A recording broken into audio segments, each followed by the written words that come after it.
Hi ಎಲ್ರಿಗೂ ನಮಸ್ಕಾರ. ಸ್ಪರ್ಧಾ ಚಿಗುರು ಟೀಮ್ ಕಡೆಯಿಂದ ಇವತ್ತು ಹಿಸ್ಟ್ರಿ ಕ್ಲಾಸ್, ಅದು ಗುಪ್ತ ಸಾಮ್ರಾಜ್ಯ. ಕಂಪ್ಲೀಟಾಗಿ ಗುಪ್ತ ಸಾಮ್ರಾಜ್ಯದ ಬಗ್ಗೆ ತಿಳ್ಕೊಳ್ಳೋಣ.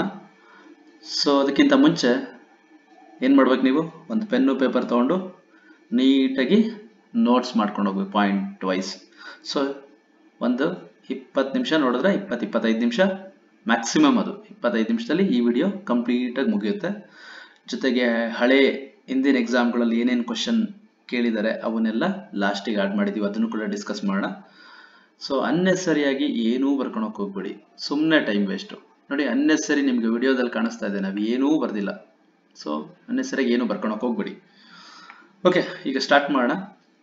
ಗುಪ್ತ ಸಾಮ್ರಾಜ್ಯ ಅಂದರೆ ನೀವು ಹಿಸ್ಟ್ರಿ ಏನ್ಸಿಯಂಟ್ ಓದಬೇಕಾದ್ರೆ ಸುಮ್ಮನೆ ಅವನು ರಾಜ ಇವನ್ನ ಸಾಯಿಸ್ದ, ಇವನು ಅವನ್ನ ಸಾಯಿಸ್ದ, ಅವನಾದ್ಮೇಲೆ ಅವನು ಇವನ ಮಗ ಕ್ರಾನಾಲಜಿಕಲ್ ಆರ್ಡರ್ ಗೊತ್ತಿದ್ರೆ ಸಾಕು ನಿಮಗೆ. ಕಾಲಾನುಕ್ರಮದಲ್ಲಿ ಯಾರಾದ್ಮೇಲೆ ಯಾರು ಬರ್ತಾರೆ ಅಂತ ಗೊತ್ತಿದ್ರೆ ಸಾಕು. ಸುಮ್ಮನೆ ಅದನ್ನು ವರ್ಣರಂಜಿತವಾಗಿ ನಾವು ಅವರು ಈ ತರ ಸಾಯಿಸಿದ್ರು, ಹಿಂಗೆ ರಕ್ತ ಚಿಮ್ತು, ಕತ್ತಿಯಿಂದ ಹೊಡೆದ್ರು, ಅನ್ನೆಸರಿ ಏನು ಬೇಡ. ಕಾಂಪಿಟೇಟಿವ್ ಎಕ್ಸಾಮ್ಸ್ಗೆ ಯುದ್ಧ ನಡೀತು ಅಂದ್ರೆ ಅದು ಬೈ ಡಿಫಾಲ್ಟ್ ಅಲ್ಲಿ ಏನೋ ಒಂದು ಹೊಡೆದಾಟ ಆಗಿರುತ್ತೆ, ಸಾವು ನೋವುಗಳಾಗಿರುತ್ತೆ, ಕುದುರೆ ಆನೆಗಳೆಲ್ಲ ಓಡಾಡಿರುತ್ತೆ ಅಂತ ಅದು ಕಾಮನ್ನು. ಬಟ್ ಹಂಗಾಯ್ತು ಹಿಂಗಾಯ್ತು ಅಂತ ವರ್ಣರಂಜಿತವಾಗಿ ಬರ್ಕೊಳೋ ಅವಶ್ಯಕತೆ ಇಲ್ಲ. ಏನಿದೆ ಪಾಯಿಂಟ್ ಟು ಪಾಯಿಂಟ್ ಹೋಗೋದು ಒಳ್ಳೇದು. ಸೊ ಓಕೆ, ಈಗ ಸ್ಟಾರ್ಟ್ ಮಾಡೋಣ. ಗುಪ್ತ ಸಾಮ್ರಾಜ್ಯ, ಇದರಲ್ಲಿ ನಾವು ಇಷ್ಟು ಜನದ ಬಗ್ಗೆ ಸ್ಟಡಿ ಮಾಡ್ತೀವಿ. ಏನು? ಶ್ರೀಗುಪ್ತ, 1ನೇ ಚಂದ್ರಗುಪ್ತ, ಸಮುದ್ರಗುಪ್ತ, 2ನೇ ಚಂದ್ರಗುಪ್ತ, 1ನೇ ಕುಮಾರಗುಪ್ತ, ಸ್ಕಂದಗುಪ್ತ. ನೋಡಿ, ಇಷ್ಟು ಜನದ ಬಗ್ಗೆ ಸ್ಟಡಿ ಮಾಡಿದ್ರೆ ಈ ಗುಪ್ತ ಚಾಪ್ಟರ್ ಕಂಪ್ಲೀಟ್ ಆಗಿ ಮುಗಿಯುತ್ತೆ. ಬಟ್ ಇವ್ರದ್ದು ಫ್ಯಾಮಿಲಿ ಬ್ಯಾಕ್ಗ್ರೌಂಡ್ ಅದು ಇದು ಎಲ್ಲ ಏನು ಸ್ಟಡಿ ಮಾಡಲ್ಲ. ನಮಗೇನು ಎಕ್ಸಾಮ್ ಸ್ಪೆಸಿಫಿಕ್ ಏನು ಬೇಕು ಅಷ್ಟು ಮಾತ್ರ ಸ್ಟಡಿ ಮಾಡಿದ್ರೆ ಸಾಕು. ಓಕೆ, ಈಗ ಸ್ಟಾರ್ಟ್ ಮಾಡ. ಗುಪ್ತ ಸಾಮ್ರಾಜ್ಯವನ್ನು ಫಸ್ಟ್ ಸ್ಥಾಪನೆ ಮಾಡಿದ್ದು ಶ್ರೀಗುಪ್ತ ಅಂತ ಅಂದ್ಬಿಟ್ಟು. ನೆಕ್ಸ್ಟ್ ಇವರ ಕಾಲ ಬಂದ್ಬಿಟ್ಟು ಯಾವ ಟೈಮಲ್ಲಿ ಇವರು ಆಡಳಿತ ನಡೆಸ್ತಿದ್ರು ಅಂದ್ರೆ ಕ್ರಿಸ್ತಶಕ 319ರಿಂದ 550ರವರೆಗೂ ಒಂದು ಅಂದಾಜು, ಸರಿ ಸುಮಾರು. ಈಗ ಎಲ್ಲ ವಿಕಿಪೀಡಿಯಾ ಅಲ್ಲಿ ಇಲ್ಲಿ ಇರೋ ಪ್ರಕಾರ, ಆಮೇಲೆ ಕೆಲವು ನಮ್ಮ ಸ್ಕೂಲ್ ಟೆಕ್ಸ್ಟ್ ಬುಕ್ ಗಳಲ್ಲಿರೋ ಪ್ರಕಾರ 319ರಿಂದ 550 ಕ್ರಿಸ್ತಶಕ ಅಲ್ಲಿವರೆಗೂ ಆಡಳಿತ ನಡೆಸಿದರೆ. ಇವರ ರಾಜಧಾನಿ ಬಂದ್ಬಿಟ್ಟು ಪಾಟಲಿಪುತ್ರ. ನೆಕ್ಸ್ಟ್ ಇವರ ಲಾಂಛನ ಬಂದು ಗರುಡ ಲಾಂಛನ. ನೆಕ್ಸ್ಟ್ ಇವರ ಅಧಿಕೃತ ಭಾಷೆ ಬಂದ್ಬಿಟ್ಟು ಸಂಸ್ಕೃತ. ನಾನು ಪದೇ ಪದೇ ರಿಪಿಟೇಷನ್ ಮಾಡಕ್ ಹೋಗಲ್ಲ, ಇದೆಲ್ಲ ಪಾಯಿಂಟ್ ಟು ಪಾಯಿಂಟ್ ಇದೆ. ಸುಮ್ಮನೆ ಹೇಳಿದ್ದೆ ಹೇಳೋದು, ಸುಮ್ಮನೆ ವಿಡಿಯೋನು ಲೆಂತಿ ಆಗುತ್ತೆ. ಸೊ ಎಷ್ಟು ಬೇಕೋ ಅಷ್ಟು ಹೇಳ್ತಾ ಇದ್ದೀನಿ. ನೆಕ್ಸ್ಟ್ ಕ್ರಿಸ್ತಶಕ 320ರಲ್ಲಿ ಗುಪ್ತಶಕೆ ಆರಂಭವಾಯಿತು ಅಂತ ಇದೆ. ಅಂದ್ರೆ ಗುಪ್ತರ ದೊರೆ 1ನೇ ಚಂದ್ರಗುಪ್ತ ಕ್ರಿಸ್ತಶಕ 320ರಲ್ಲಿ ಗುಪ್ತಶಕೆ ಅಂದ್ರೆ ಒಂದು ಅಧಿಕೃತವಾಗಿ ನಮ್ಮ ರಾಜವಂಶ ಸ್ಟಾರ್ಟ್ ಆಗ್ತಾ ಇದೆ ಅಂತ ಅಧಿಕಾರ ಸ್ವೀಕರಿಸಿ ಆಳ್ವಿಕೆ ನಡೆಸೋದು.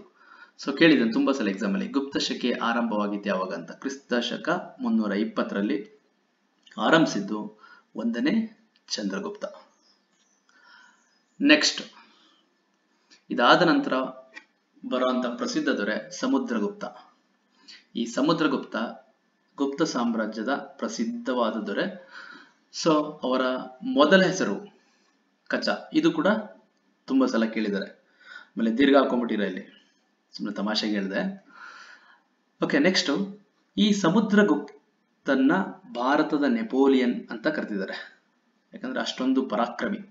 ಸೊ ಅದಕ್ಕೋಸ್ಕರ ಅವ್ರನ್ನ ಭಾರತದ ನೆಪೋಲಿಯನ್ ಅಂತ. ಯಾರು ಕರೆದಿರೋದು ಅಂದ್ರೆ V.A.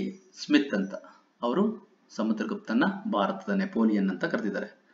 ನೆಕ್ಸ್ಟ್ ಇವರ ಆಸ್ಥಾನದಲ್ಲಿದ್ದಂತ ಹರಿಸೇನ ಅಂತ ಆಸ್ಥಾನ ಕವಿ ಅಲಹಾಬಾದ್ ಸ್ತಂಭ ಶಾಸನವನ್ನ ಕೆತ್ತಿದ್ದಾನೆ. ಅದರಲ್ಲಿ ಏನಿದೆ ಅಂದ್ರೆ ಸಮುದ್ರಗುಪ್ತನ ಪರಾಕ್ರಮಗಳ ಬಗ್ಗೆ, ಅವನ ಆಡಳಿತದ ಬಗ್ಗೆ ಅದರಲ್ಲಿ ಡೀಟೇಲ್ಸ್ ಇದೆ. ನೆಕ್ಸ್ಟ್ ಅಶ್ವಮೇಧ ಯಾಗ ಕೈಗೊಂಡ ಮೊದಲ ಗುಪ್ತ ದೊರೆ. ಇದನ್ನು ಕೂಡ ಎಕ್ಸಾಮ್ ಅಲ್ಲಿ ಒಂದ್ಸರಿ ಕೇಳಿದರೆ, ಪೊಲೀಸ್ PSI ಎಕ್ಸಾಮ್ಗಳಲ್ಲಿ ಸಾಮಾನ್ಯ ಕೇಳ್ತಾ ಇರ್ತಾರೆ. ಸೊ ಇದನ್ನು ತಿಳ್ಕೊಬೇಕಾಗುತ್ತೆ. ನೆಕ್ಸ್ಟ್ ಸಮುದ್ರಗುಪ್ತ ಒಬ್ಬ ಸ್ವತಃ ಕವಿ, ಒಂದು ಪ್ರಸಿದ್ಧ ಕೃತಿ ಬರೆದಿದ್ದಾನೆ, ಕೃಷ್ಣ ಚರಿತೆ ಅಂತ. ಇದನ್ನು ಕೂಡ ತುಂಬಾ ಸಲ ಕೇಳಿದ್ದಾರೆ. ನೆಕ್ಸ್ಟ್ ಇವನು ಸಮುದ್ರಗುಪ್ತ ಶ್ರೀಲಂಕಾದ ದೊರೆ ಮೇಘವರ್ಮ ಅಂತ, ಆ ದೊರೆಗೆ ನಮ್ಮ ಗಯಾದಲ್ಲಿ ಈ ಬಿಹಾರದ ಹತ್ರ ಗಯಾದಲ್ಲಿ ಒಂದು ಬೌದ್ಧ ದೇವಾಲಯ ಕಟ್ಟೋದಕ್ಕೆ ಅವಕಾಶ ಮಾಡಿಕೊಟ್ಟ. ಅಂದ್ರೆ ಸರ್ವಧರ್ಮ ಸಹಿಷ್ಣು ನಮ್ಮ ಸಮುದ್ರಗುಪ್ತ. ಆಮೇಲೆ ಅವರ ಹೋರಾಟಗಳು ಉತ್ತರ ಭಾರತದಲ್ಲಿ 9 ರಾಜರುಗಳನ್ನು ಸೋಲಿಸಿದ್ರು, ದಕ್ಷಿಣ ಭಾರತದ 12 ರಾಜರುಗಳನ್ನ ಸೋಲಿಸಿದ್ರು ಅಂತ ಎಲ್ಲ ಇದೆ ಮಾಹಿತಿ, ಜಸ್ಟ್ ಸುಮ್ಮನೆ ನೋಡ್ಕೊಳ್ಳಿ ಅದನ್ನ.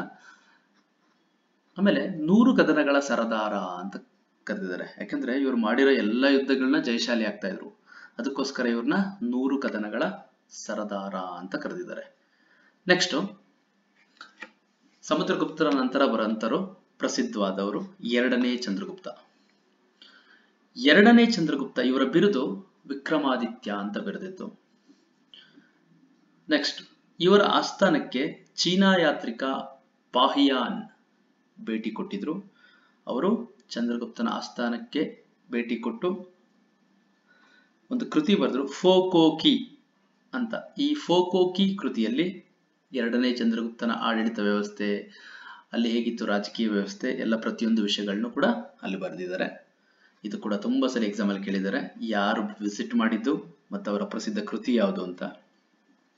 ನೆಕ್ಸ್ಟ್ 2ನೇ ಚಂದ್ರಗುಪ್ತ ದೆಹಲಿಯಲ್ಲಿ ಒಂದು ಮೆಹರೌಲಿ ಕಬ್ಬಿಣದ ಪಿಲ್ಲರ್ ನಿರ್ಮಿಸಿದ್ದಾರೆ. ಎಲ್ಲಿ?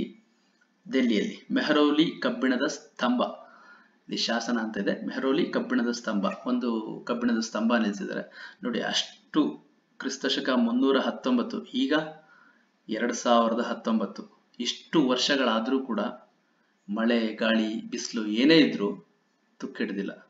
ಸೊ ಇನ್ನು ಎಷ್ಟು ಚಾಕಚಕ್ಯತೆಯಿಂದ ಆಗಿನ ಶಿಲ್ಪಿಗಳು ಕೆಲಸ ಮಾಡಿದ್ದಾರೆ ಅಂತ, ಅದೊಂದು ವೆರಿ ಇಂಪಾರ್ಟೆಂಟ್ 2ನೇ ಚಂದ್ರಗುಪ್ತನ ಕಾಲದಲ್ಲಿ. ನೆಕ್ಸ್ಟ್ ನವರತ್ನಗಳು, ಅಂದ್ರೆ 2ನೇ ಚಂದ್ರಗುಪ್ತ ಆಸ್ಥಾನದಲ್ಲಿ 9 ಜನ ಪ್ರಸಿದ್ಧ ಕವಿಗಳಿದ್ರು. ಅವ್ರು ಯಾರು, ಪ್ರಸಿದ್ಧವಾದವ್ರು ಯಾರು ಅಂತ ಅಂದ್ಬಿಟ್ಟು ನೆಕ್ಸ್ಟ್ ಹೇಳ್ಕೊಂಡು ಹೋಗ್ತೀನಿ. ಸೊ ಈ ನವರತ್ನಗಳು, ಮೆಹರೌಲಿ ಕಬ್ಬಿಣದ ಸ್ತಂಭ, ಈ ತರ ಎಲ್ಲ ಒಂದು ಕೌಶಲ್ಯಗಳನ್ನ 2ನೇ ಚಂದ್ರಗುಪ್ತ ಆಗಿನ ಅವರ ಕಾಲದಲ್ಲಿ ಮಾಡಿಸಿದ್ರು. ಅದಕ್ಕೆ ಇವರ ಕಾಲವನ್ನ ಸುವರ್ಣ ಯುಗ ಅಂತ ಕರೀತಾರೆ. ಅಂದ್ರೆ ಬರೀ 2ನೇ ಚಂದ್ರಗುಪ್ತ ಅಂತಲ್ಲ, ಇಡೀ ಗುಪ್ತರ ಕಾಲವನ್ನೇ ನಾವು ಸುವರ್ಣ ಯುಗ ಅಂತ ಕರಿಬಹುದು. ನೆಕ್ಸ್ಟ್ ಈ ನವರತ್ನಗಳು ಅಂತಂದಾಗ ಅದರಲ್ಲಿ ಪ್ರಸಿದ್ಧವಾದರು ಕಾಳಿದಾಸ. ನೋಡಿ, ಕಾಳಿದಾಸ ಅವರ ಕೃತಿಗಳು ವೆರಿ ಇಂಪಾರ್ಟೆಂಟ್, ತುಂಬಾ ಎಕ್ಸಾಮ್ ಅಲ್ಲಿ ಕೇಳ್ತಾ ಇರ್ತಾರೆ. ಯಾವ್ದ್ಯಾವ್ದು ಅಂದ್ರೆ ಮೇಘದೂತ, ಅಭಿಜ್ಞಾನ ಶಾಕುಂತಲ, ವಿಕ್ರಮೋರ್ವಶೀಯ, ಮಾಳವಿಕಾಗ್ನಿಮಿತ್ರ. ನೋಡಿ ವೆರಿ ಇಂಪಾರ್ಟೆಂಟ್ ಇಷ್ಟು, ಮೇಘದೂತ, ಅಭಿಜ್ಞಾನ ಶಾಕುಂತಲ, ವಿಕ್ರಮೋರ್ವಶೀಯ, ಮಾಳವಿಕಾಗ್ನಿಮಿತ್ರ, ಎಲ್ಲನೂ ಜ್ಞಾಪಕ ಇಟ್ಕೋಬೇಕಾಗತ್ತೆ. ನೆಕ್ಸ್ಟ್ ಇನ್ನೊಬ್ಬ ಆಥರ್ ಶೂದ್ರಕ, ಅವರು ಮೃಚ್ಛಕಟಿಕ ಅಂತ ಬರೆದಿದ್ದಾರೆ, ಇದು ಕೂಡ ಒಂದು ಫೇಮಸ್ ಬುಕ್. ನೆಕ್ಸ್ಟ್ ಆರ್ಯಭಟ ಅಂತ ಇದ್ರು, ಅವ್ರದ್ದು ಏನೇನು ಕೊಡುಗೆ ಅಂದ್ರೆ ಭೂಮಿ ತನ್ನ ಅಕ್ಷದ ಮೇಲೆ ತಿರುಗುತ್ತೆ ಅಂತ ಆಗಿನ ಕಾಲದಲ್ಲೇ ಹೇಳಿದ್ದಾರೆ, ಗುಪ್ತರ ಕಾಲದಲ್ಲೇ. ನೋಡಿ, ಈಗಿನ ಸೈಂಟಿಸ್ಟ್ಗಳು ಏನು ಕಂಡುಹಿಡಿದಿದ್ದಾರೆ ಅದನ್ನ ಆಗಿನ ಕಾಲದಲ್ಲೇ ವಿವರಣೆ ಮಾಡಿಕೊಟ್ಟಿದ್ದಾರೆ. ಆಮೇಲೆ ಪೈ ನ ಬೆಲೆ ಅದನ್ನ ಹೇಳಿದ್ದಾರೆ, ಇದು ನಿಮಗೆ ರೇಖಾಗಣಿತದಲ್ಲಿ ಬರುತ್ತೆ, ಪೈ ಅಂತ 22/7 ಅಂತ ಪೈ, ಇದು ಅದ್ರ ವ್ಯಾಲ್ಯೂ. ಅದನ್ನ ಆಗಿನ ಕಾಲದಲ್ಲೇ ಹೇಳಿದ್ದಾರೆ ಆರ್ಯಭಟ ಅವರು. ಇವ್ರದೊಂದು ಪ್ರಸಿದ್ಧ ಕೃತಿ ಆರ್ಯಭಟೀಯಂ ಅಂದ್ಬಿಟ್ಟು, ಇದನ್ನು ಕೂಡ ತುಂಬಾ ಸಲ ಎಕ್ಸಾಮ್ ಅಲ್ಲಿ ಕೇಳಿದ್ದಾರೆ. ನೆಕ್ಸ್ಟ್ ಧನ್ವಂತರಿ ಅಂತ ಇದ್ರು, ಇವರು ಕೂಡ ಆಯುರ್ವೇದದ ಬಗ್ಗೆ ಆಗಿನ ಕಾಲದಲ್ಲಿ ಆಯುರ್ವೇದ ವೈದ್ಯ ಅಂತ ಹೆಸರು ಪಡ್ಕೊಂಡಿದ್ರು. ನೆಕ್ಸ್ಟ್ ಶುಶ್ರೂತ, ಇವ್ರದ್ದು ಒಂದು ಪ್ರಸಿದ್ಧ ಕೃತಿ ಶುಶ್ರೂತ ಸಂಹಿತ, ಇದನ್ನು ಕೂಡ ತುಂಬಾ ಸಲ ಕೇಳಿದ್ದಾರೆ. ಇವ್ರನ್ನ ತರ ಆಪರೇಷನ್ ಸ್ಪೆಷಲಿಸ್ಟ್ ಅಂತ ಕರಿಬಹುದು, ಶುಶ್ರೂತನ ಕೇಳಿದ್ದಾರೆ. ಸರ್ಜರಿ ಮಾಡೋದ್ರಲ್ಲಿ ಎತ್ತಿದ ಕೈ ಯಾರು ಅಂದ್ರೆ ಇವರು ಶುಶ್ರೂತ. ನೆಕ್ಸ್ಟ್ ಅಮರಸಿಂಹ, ಇವರೊಂದು ಪ್ರಸಿದ್ಧ ಪುಸ್ತಕ ಬರೆದಿದ್ದಾರೆ, ಅಮರಕೋಶ ಅಂತ ಅಂದ್ಬಿಟ್ಟು.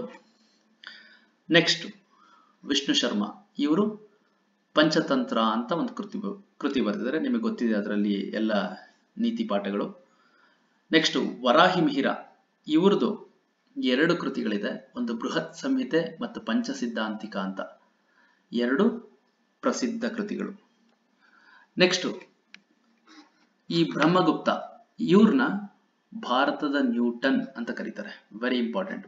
ಭಾರತದ ನ್ಯೂಟನ್ ಯಾರು ಅಂದ್ರೆ ಬ್ರಹ್ಮಗುಪ್ತ. 0 ಕಂಡಿಡಿದಿದ್ದು ಇವರೇ, ಬ್ರಹ್ಮಗುಪ್ತ ಅವರೇ. ನೋಡಿ, ಭಾರತೀಯರ ಕೊಡುಗೆ 0 ಇರ್ಲಿಲ್ಲ ಅಂದ್ರೆ ಏನಕ್ಕೂ ಬೆಲೆನೇ ಇಲ್ಲ. ಎಲ್ಲರೂ ನಮ್ಮನ್ನ ಭಾರತೀಯರು 0 ಅಂತ ಅನ್ಕೊಂಡಿದ್ದಾರೆ, ಬಟ್ ನಾವು 0 ಕಂಡುಹಿಡಿದಿದ್ದು ನಾವು ಇಡೀ ವಿಶ್ವಕ್ಕೆ ಎಷ್ಟು ಕೊಡುಗೆ ಅಂದ್ರೆ ಅದಕ್ಕೆಲ್ಲ ವ್ಯಾಲ್ಯೂ ಕೊಟ್ಟಿದೀವಿ ನಾವು. 0 ಇರ್ಲಿಲ್ಲ ಅಂದ್ರೆ ಯಾವುದಕ್ಕೂ ವ್ಯಾಲ್ಯೂನೇ ಇರ್ತಿರ್ಲಿಲ್ಲ. ಜನ ಏನ್ ಬೇಕಾದ್ರೂ ತಿಳ್ಕೊಬಹುದು ಹೊರಗಿನವರು, ಬಟ್ ಭಾರತೀಯರು ಯಾವಾಗಲೂ ಗ್ರೇಟ್. ಓಕೆ, ನೆಕ್ಸ್ಟ್ ವಾಗ್ಭಟ ಅಂತ ಇದ್ರು, ಅವರು ಅಷ್ಟಾಂಗ ಸಂಗ್ರಹ ಅಂತ ಕೃತಿ ಬರೆದಿದ್ದಾರೆ. ನೆಕ್ಸ್ಟ್ ದೊರೆ ಕುಮಾರಗುಪ್ತ. ಕುಮಾರಗುಪ್ತ ಅವರದ್ದು ಕೊಡುಗೆ ಏನಂದ್ರೆ ಬಿಹಾರದಲ್ಲಿ ನಳಂದ ವಿಶ್ವವಿದ್ಯಾಲಯವನ್ನ ಕಟ್ಟಿಸಿದ್ದಾರೆ. ನೆಕ್ಸ್ಟ್ ಇವರ ಇಷ್ಟು ದೊರೆಗಳು ಸಾಕು, ಆಲ್ಮೋಸ್ಟ್ ನಾವು ಶ್ರೀಗುಪ್ತ, 1ನೇ ಚಂದ್ರಗುಪ್ತ, ಸಮುದ್ರಗುಪ್ತ, 2ನೇ ಚಂದ್ರಗುಪ್ತ, ಕುಮಾರಗುಪ್ತ ಇಷ್ಟ್ರ ಬಗ್ಗೆ ತಿಳ್ಕೊಂಡಾಯ್ತು. ಇವರ ಆಡಳಿತ ವ್ಯವಸ್ಥೆ ಹೆಂಗಿತ್ತು ಅಂದ್ರೆ ಸಾಮ್ರಾಜ್ಯ, ದೊಡ್ಡ ಸಾಮ್ರಾಜ್ಯ ಇತ್ತು, ಅದನ್ನ ಕಿಂಗ್ ಅಂದ್ರೆ ರಾಜ ಆಡಳಿತ ನಡೆಸ್ತಿದ್ರು. ಸಾಮ್ರಾಜ್ಯಗಳನ್ನ ಭುಕ್ತಿಗಳಾಗಿ ವಿಂಗಡಣೆ ಮಾಡಿದ್ರು. ಆ ಭುಕ್ತಿಗಳನ್ನ ಉಪಾರಿಕ ಅನ್ನೋರು ಆಡಳಿತ ಮಾಡ್ತಾ ಇದ್ರು. ಆ ಭುಕ್ತಿಗಳನ್ನ ಮತ್ತೆ ಡಿವಿಷನ್ ಮಾಡಿ ವಿಷಯ ಅಂತ ಮಾಡ್ಬಿಟ್ಟು ವಿಷಯಪತಿಗಳು ಆಡಳಿತ ಮಾಡ್ತಿದ್ರು. ನೀವ್ ಹೆಂಗ್ ಅನ್ಕೋಬಹುದು ಅಂದ್ರೆ ಒಂದು ಸಾಮ್ರಾಜ್ಯನ ರಾಜ್ಯ ಅನ್ಕೊಂಡ್ರೆ ಭುಕ್ತಿನ ಒಂದು ಜಿಲ್ಲೆ, ವಿಷಯನ ಒಂದು ತಾಲೂಕ್ ತರ ಕನ್ಸಿಡರ್ ಮಾಡ್ಬೋದು.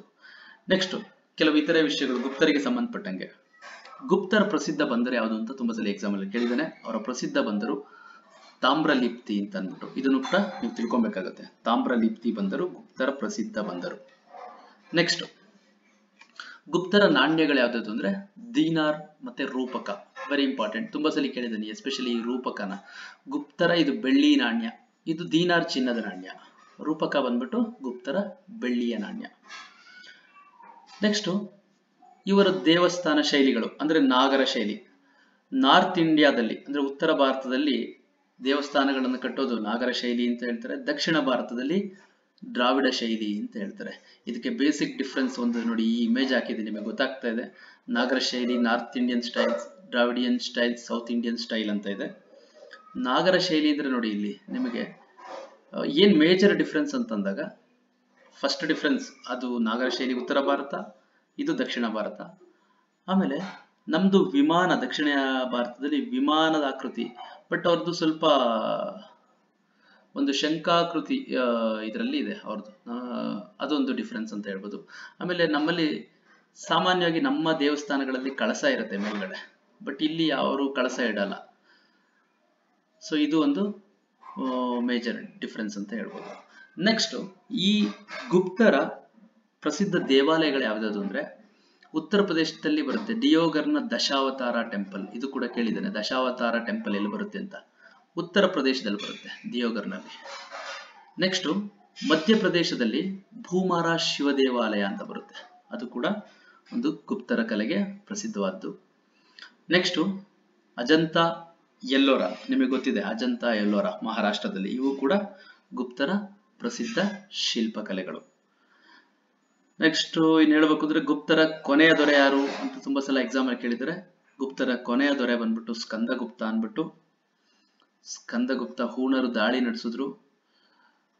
ಹೂಣರ ದಾಳಿಯಿಂದಾಗಿ ಇಡೀ ಗುಪ್ತ ಸಾಮ್ರಾಜ್ಯ ಅವನತಿ ಹೊಂದಿ ಅವರ ಸಾಮ್ರಾಜ್ಯ ಆಲ್ಮೋಸ್ಟ್ ಮುಕ್ತಾಯವಾಯಿತು ಅಂತ ಅಂದ್ಬಿಟ್ಟು ಇತಿಹಾಸಕಾರರು ಹೇಳಿದ್ದಾರೆ. ಇಷ್ಟು ನಿಮಗೆ ಗುಪ್ತ ಸಾಮ್ರಾಜ್ಯದ ಬಗ್ಗೆ. ನೆಕ್ಸ್ಟ್ ಪರೀಕ್ಷೆಯಲ್ಲಿ ಏನ್ ಕೇಳಿದ್ದಾರೆ ಎಕ್ಸಾಮ್ ಅಲ್ಲಿ ಇಲ್ಲಿವರೆಗೂ ನೋಡಿ, ಇಷ್ಟೊತ್ತು ಥಿಯರಿ ಇಷ್ಟು ಬೇಗ ಮುಗಿಸ್ಬೋದು ನೋಡಿ. ಬರೀ 12-13 ನಿಮಿಷದಲ್ಲಿ ಗುಪ್ತ ಸಾಮ್ರಾಜ್ಯದ ಬಗ್ಗೆ ಎಕ್ಸಾಮ್ ಅಲ್ಲಿ ಏನ್ ಕೇಳ್ತಾನೆ ಅಷ್ಟು ತಿಳ್ಕೊಳಕ್ ಹೋದ್ರೆ 10-12 ನಿಮಿಷದಲ್ಲಿ ಮುಗಿಸ್ಬೋದು. ನೆಕ್ಸ್ಟ್ ಎಕ್ಸಾಮ್ ಅಲ್ಲಿ ಏನ್ ಕೇಳಿದಾನೆ ಗುಪ್ತರ ಬಗ್ಗೆ ನೋಡಿ, ಗುಪ್ತ ಸ್ಥಾಪಕ ಯಾರು, ಇಲ್ಲಿ ಆಪ್ಷನ್ಸ್ ನಾನೇನು ಕೊಡಕ್ ಹೋಗಿಲ್ಲ, ಕೇಳಿರಂತ ಕೆಲವು ಕ್ವಶನ್ಗಳನ್ನ ಇಲ್ಲಿ ಹಾಕಿದ್ದೀನಿ. ಗುಪ್ತರ ಸ್ಥಾಪಕ ಯಾರು? ಶ್ರೀಗುಪ್ತ. ಗುಪ್ತರ ಬೆಳ್ಳಿ ನಾಣ್ಯ ಯಾವುದು? ರೂಪಕ. ಭಾರತದ ನೆಪೋಲಿಯನ್ ಅಂತ ಯಾರು ಕರಿತಿದ್ರು? ಸಮುದ್ರಗುಪ್ತ. ಆತರ ಹೇಳಿದವರು ಯಾರು? V.S. ಸ್ಮಿತ್. ಅಶ್ವಮೇಧ ಯಜ್ಞ ಆರಂಭಿಸಿದ ದೊರೆ ಯಾರು? ಸಮುದ್ರಗುಪ್ತ. ಕಾಳಿದಾಸ ಯಾರ ಕಾಲದಲ್ಲಿದ್ರು? ಗುಪ್ತರ ಕಾಲದಲ್ಲಿದ್ರು. ಚಂದ್ರಗುಪ್ತ II ಅವ್ರಿಗೆ ಬಿರುದು ಯಾವ್ದಿತ್ತು? ವಿಕ್ರಮಾದಿತ್ಯ.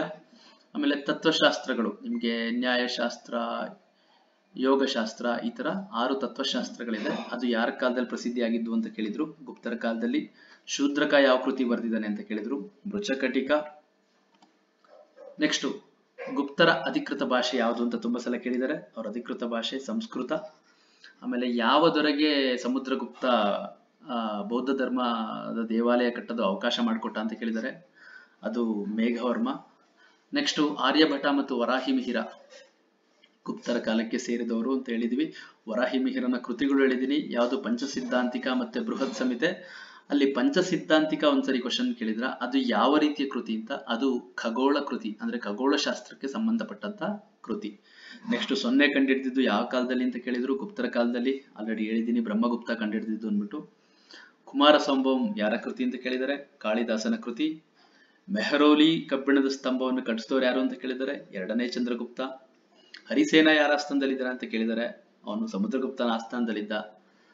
ಸೊ ಅದು ಅಲಹಾಬಾದ್ ಸ್ತಂಭ ಶಾಸನ ಗೆದ್ದವನು ಹರಿಸೇನ, ಮತ್ತೆ ಅದರಲ್ಲಿ ಸಮುದ್ರಗುಪ್ತನ ಸಾಧನೆಗಳ ಬಗ್ಗೆ ಹೇಳಿದೆ ಅಂತ ಹೇಳಿದೆ. ಇಷ್ಟು ಆಲ್ಮೋಸ್ಟ್ ನಿಮ್ಗೆ ಥಿಯರಿ ನೋಡ್ಕೊಂಡ್ರೆ ಎಲ್ಲ MCQsಗಳು ಮಾಡ್ಬೋದು. ಸೊ ಆರಾಮಾಗಿ ನಿಮ್ಗೆ KS, PSI, FDA ಯಾವುದೇ ಎಕ್ಸಾಮ್ಗಳನ್ನ ಆರಾಮಾಗಿ ಕ್ಲಿಯರ್ ಮಾಡ್ಕೋಬಹುದು. ಸೊ ನಿಮ್ಗೆ ಏನೇ ಡೌಟ್ಸ್ ಬಂತು ಅಂದ್ರು ನಮಗೆ ಫೋನ್ ಮಾಡ್ಬೋದು. ನಿಮಗೆ ಸ್ಕ್ರೀನ್ ಮೇಲೆ ನಮ್ಮ ಫೋನ್ ನಂಬರ್ಗಳು ಕಾಣಿಸ್ತಾ ಇದೆ. ಆಮೇಲೆ ನಮ್ದು ವೆಬ್ಸೈಟ್ ಈ ಅಡ್ರೆಸ್ ಅಲ್ಲಿ ಎಲ್ಲ ಹಳೆ ಪೇಪರ್ಸ್ಗಳು, ಕೆಲವು ಲಿಸ್ಟ್ಗಳು, ಆಮೇಲೆ ಹಳೆ ನೋಟಿಫಿಕೇಶನ್ಸ್ಗಳು ಎಲ್ಲ ಹಾಕಿದೀವಿ. ಸೊ ನಿಮ್ಗೆ ಏನೇ ಡೌಟ್ಸ್ ಇದ್ರು ಕೂಡ ನಮ್ಮ ಫೋನ್ ನಂಬರ್ಗೆ ನೇರವಾಗಿ ಅಟ್ ಎನಿ ಟೈಮ್ ಕಾಲ್ ಮಾಡಿ ನಿಮಗೆ ನಿಮ್ಮ ಡೌಟ್ಗಳನ್ನ ಕ್ಲಾರಿಫೈ ಮಾಡ್ಕೋಬಹುದು. ನಾವು ಮುಕ್ತವಾಗಿ ನಮ್ಮ ಕಡೆಯಿಂದ ನಮಗೆ ಏನು ಗೊತ್ತಿದೆ, ಎಷ್ಟು ಮಾಹಿತಿ ಇದೆ ಅಷ್ಟು ಮುಕ್ತವಾಗಿ ಕೊಡ್ತೀವಿ ನಿಮಗೆ. So thank you. ನೋಟ್ಸ್ ಮಾಡಿ ಇಟ್ಕೊಳ್ಳಿ. ಇದೇ ತರ ನೆಕ್ಸ್ಟ್ ವಿಡಿಯೋಸ್ನ ಅಪ್ಲೋಡ್ ಮಾಡ್ತಾ ಇರ್ತೀವಿ. ನಿಮ್ಗೆ ಏನೇ ಡೌಟ್ಸ್ ಬಂದ್ರು ಈ ಫೋನ್ ನಂಬರ್ಸ್ಗಳಿಗೆ ಕಾಂಟ್ಯಾಕ್ಟ್ ಮಾಡಿ. Thank you.